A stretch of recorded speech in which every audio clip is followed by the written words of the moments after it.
Joining us now to discuss the president's condition is physician and psychiatrist, Dr. Yaldi Safai. Dr. Safai, the president seems to be doing okay, but we know that this particular version can last a few days, if not a couple of weeks or more, and that it has highs and lows when you're talking about fever. What impact does the Paxlovid, however it's pronounced, what kind of impact does that have on the symptoms? Okay, regardless of what kind of strain he has contracted at this point, the Paxlovid is supposed to prevent the virus from replicating in his body. You take it as soon as you develop symptoms, as soon as you test positive, and it's supposed to prevent the illness from progressing into something more serious.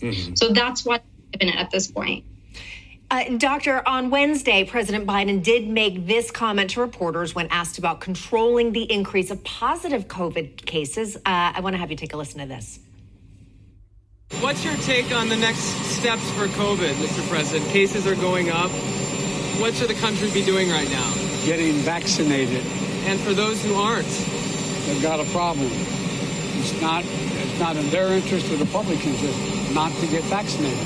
We have the capacity to control it. They should get vaccinated. Now, that comment was made right before the day before the president tested positive for COVID-19. And of course, the president is vaccinated and double boosted. Do you think this is confusing for the general public, for Americans who may still be kind of on the fence about whether or not they want to get vaccinated, boosted, or get additional boosters? Okay, I think what the public is not understanding, or what is not being made clear at this point, is that the point of getting the vaccine at this point in the pandemic is to prevent severe illness and prevent hospitalization. It is not going to prevent illness, period. It's exactly like the flu. With the flu, we get a booster every single year. It's meant to prevent hospitalization and severe illness. The virus will mutate. Just like the flu, the COVID virus keeps mutating, and we're going to keep coming up with new boosters. But as long as we're preventing that severe illness and preventing from people getting hospitalized, it's doing something. So I think that's what the public is not realizing. A vaccine is not 100% bulletproof. It's not going to protect you from getting any illness at all. It's going to protect you from severe illness, which is what we can aim for and hope for at this point. Can I ask you about the case in New York, the person that has polio? Tell us about that, because, you know, those of us who are old enough and probably got the vaccine, didn't even think about it. This had been extinguished for all intents and purposes. How has that scenario changed now? Sure. So it was eradicated in the U.S. because we had herd immunity. We had enough people vaccinated that the virus was no longer impacting anybody. But when an unvaccinated person goes to an endemic area for polio, they're exposing themselves to the virus. They catch it there and they bring it back. So it looks like this is what happened with this individual. Us in the U.S., we had eradicated this. We were doing great. We hadn't seen a case of polio in years. But when an unvaccinated person goes somewhere that the virus is floating around, where they're just exposing themselves to contracting it, that person brings it back to the U.S. and exposes other people who might not be vaccinated at this point to the polio virus. So it's really about, you can't really control where everybody goes and, you know, what kind of areas they go to and what they expose themselves to. But if you are going to an area endemic for a certain virus, you just want to make sure you take precautions. That's it. Are people generally vaccinated now for polio? Mm-hmm.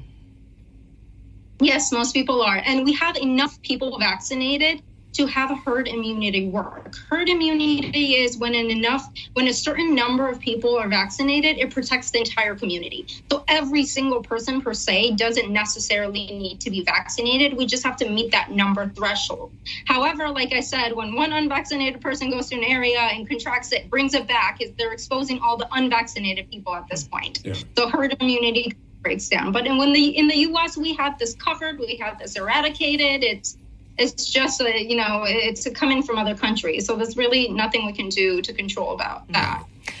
Dr. Safai, while we have you, I do want to get your thoughts on monkeypox, something we continue to hear a lot about. The CDC now saying it saw an increase of 500 cases in just 5 days. Are we behind in treating this with vaccines? or is this something that I would say most people should be concerned about? We've got about 40 seconds left, so just give us your top line take. Sure. Because of mild illness that lasts about 2 to 3 weeks and resolves, and it doesn't cause severe illness, we should not be worried at this point. All right, very well said. It looks horribly It looks painful. really, really scary. It looks scary and uncomfortable and horrible, but within 2 to 3 weeks of getting it, you'll be fine, and the chance that you'll be hospitalized is very low. So at this point, we should not panic. Yeah, it's hard to look at those pictures. But Dr. Yalda Safai, I really, really appreciate your breaking everything down for us, making it so understandable. Thank you. Thank you so much. Have a good day. You too.